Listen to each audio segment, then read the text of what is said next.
Welcome to Vedic Astrology. This is your channel that deals with transit grahas, nakshatras and tarot. Today we are going to deal with the Rohini Nakshatra. This slide explains the division of the sky in the Vedic astrology. I have gone through this slide in detail in my previous videos on the nakshatra and transit series. So should you have any further questions on it after reading and going through in detail on your own, you can drop me a line at zeta55outlook.com or Zedam Astrology on my blog site. I ask that you share, sign up and subscribe. Okay, let us look at the nakshatra symbol for Rohini, and that symbol is the Chariot. And the Chariot has the ability to move at a speed around a battlefield, which can create huge advantages. So how do we look at the Chariot in Rohini? The Rohini natives loves to travel. They love commerce. They love communication. And this allows the occupants to move faster than men on foot. And chariots caught on as a prestigious way of traveling. Nobles rode chariots, so that Rohini natives have a little bit of ego about them. They have a little bit about, the kind of I am it attitude. And the chariot was doomed by the same thing that allowed it to excel: horse breeding. Because stronger horses could carry men on their backs into battle. Cavalry were more maneuverable than chariots, more flexible, and a more efficient use of manpower. So don't let your ego or your attitude be your downfall. Right? Instead of two horses pulling one driver and one archer, two horses could carry two archers or two men. And the lesson here is that, while we have things in use, let us not abuse it. Let us not give us a false sense of security or authority. Let us be who we are and not have that ego. Because this history of the chariot evolved and was replaced with technology of today. And the sutra for this nakshatra is you cannot sacrifice everything for one water source, but you need water for the crop, for it to grow, for it to be fertilized. So it is telling us that yes, we need to use things, but we need to use them for the benefit of others also, not only for ourselves. And also the chariot, it symbolizes swift and dignified movement as its special feature. It is the universal life force, transporting the universal life force, which is essentially regal and dignified in nature, and it protects that life force at its initial stages until it reaches the time when it is strong enough to meet its adversaries. So this is the lesson of the chariot, and in Vedic astrology, this symbol denotes the idea of commerce, trade, travel, virility, and communication.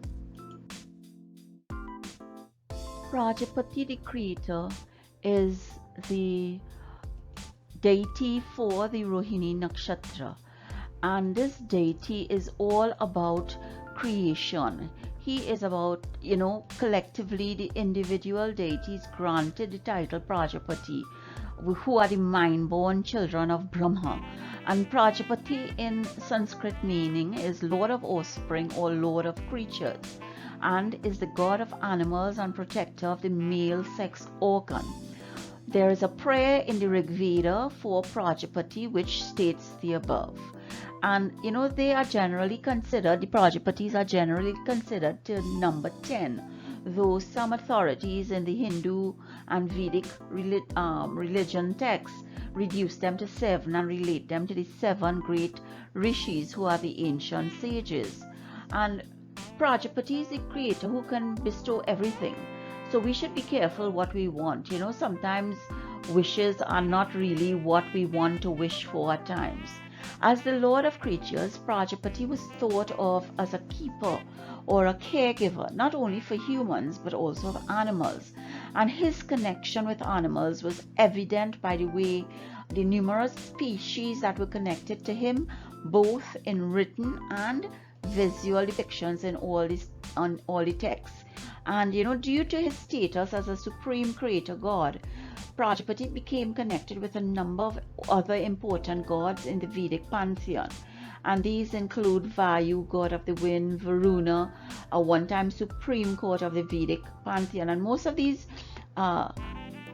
gods were lost in translation, as it were, when modernization took place, when sacrifices took place. And however, the most important connection made in the Brahmanas between Prajapati and Purusha is the primordial cosmic man was in the Rig Veda, where Purusha is credited with an immense act of self-sacrifice that brought the world into being. And Prajapati is also said to have sacrificed himself, resulting in the various divisions that we find in Vedic astrology today. So that he became a linchpin of all Vedic sacrifice. The creator god Brahma came to absorb much of Prajapati's character and function, such as his connection with the golden egg of creation, and eventually supplanted him in importance. Prajapati also seemed to have had some measure of influence upon the character of Rudra, who is Lord Shiva, and who himself was labeled Pushapati, meaning Lord of the Cattle, a lordship which was eventually extended to all animals of the wild. Eventually, Prajapati came to refer to any one of a collectivity of creation deities. This group of 7 to 10 gods were known as the Prajapatis and were thought of as Brahma's son, who assisted him in fashioning the universe. So, this is what is the collectively the individual deities granted him this authority and this title of Prajapati. Okay, then we are going to look at the fixed stars in Rohini Nakshatra, and we don't have too many of those in Rohini Nakshatra, which falls in Taurus, 10 degrees to 23:20 in Taurus, fully in Taurus. It doesn't straddle any sign. And the first one here we have at 14:15 Taurus, which is Almach.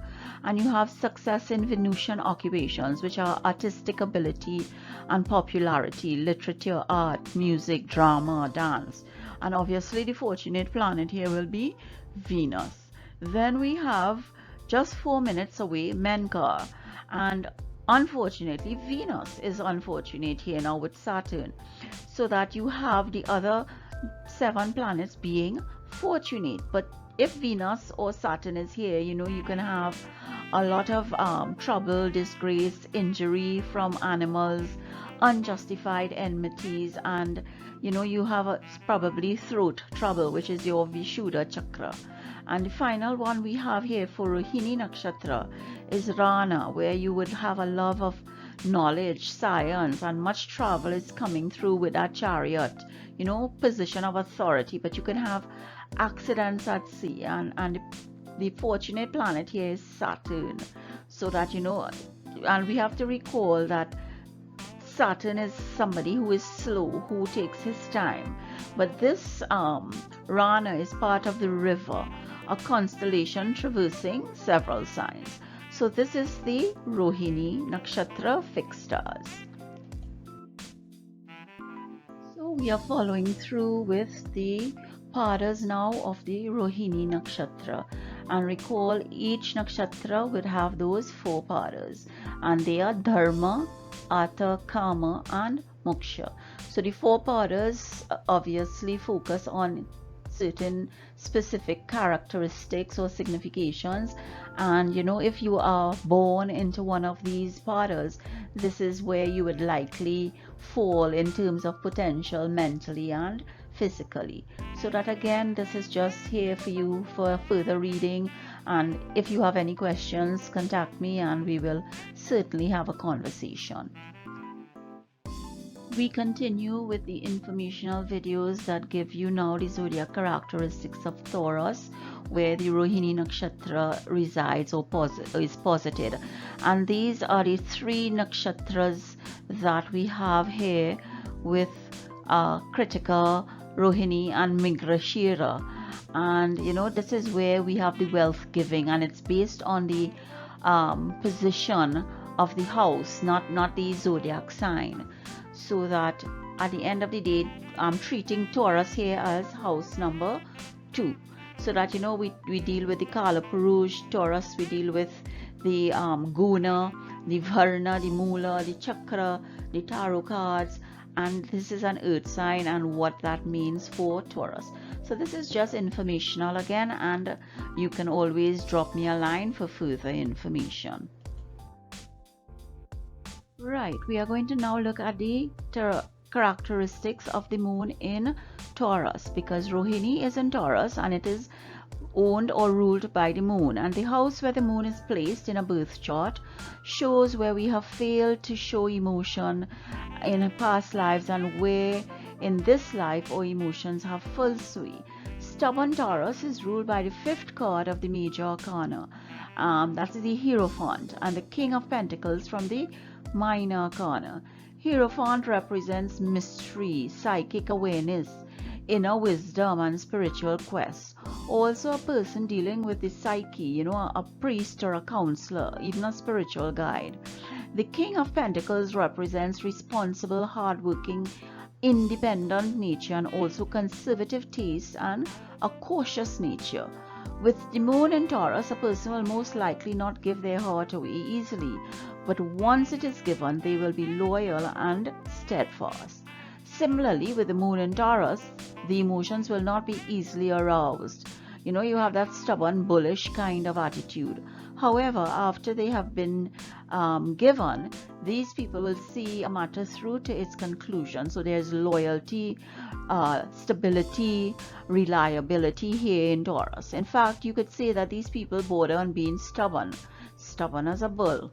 They are not easily swayed and will likely dig their heels in emotionally until they get their own way. Since Taurus is ruled by the sign of Venus, these people may make their homes beautiful by populating them with lovely objects and adornments. So you have some kind of beauty going on here. And they also have a talent for cooking. So that here we have, a lot of emotional issues, but that can be dealt with properly. The moon shows how you react instinctively to all experiences, with what energy you spontaneously adjust yourself to in the flow of life. So it is instinctive. It comes from a previous incarnation. The moon is all about your mental behavior, and that mental behavior comes through with your karma, so that it comes from somewhere in the past. It is instinctive with you, and this is how we look at the moon in Taurus. Another informational slide being put up here for you to just give you an indication of the characteristics of the star of ascent, which is Rohini. And it's here that we dealt with the Chariot, we dealt with Lord Prajapati, and the Trimurti here is Lord Brahma, where he has the connection with Prajapati as the deity. And the Purushartha for this star is Moksha, liberation.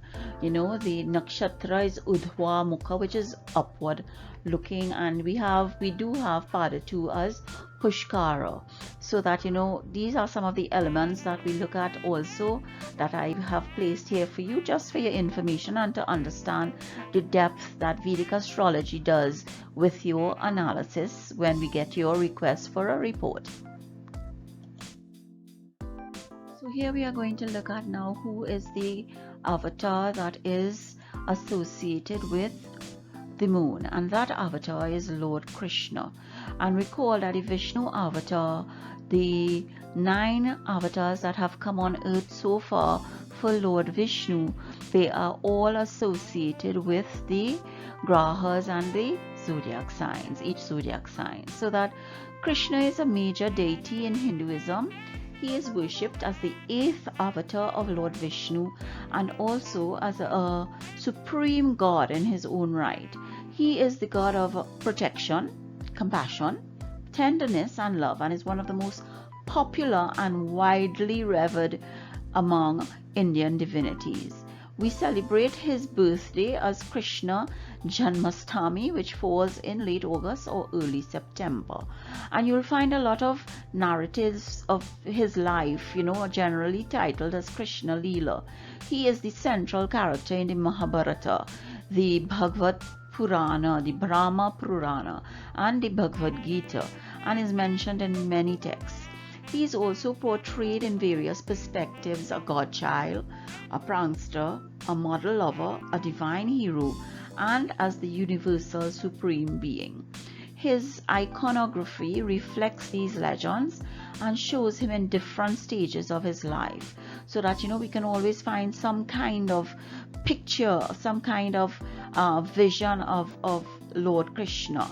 And he is depicted as an infant eating butter, a young boy playing a flute, a young boy with Radha or surrounded by women devotees, or even a friendly charioteer giving counsel to Arjuna on the battlefield.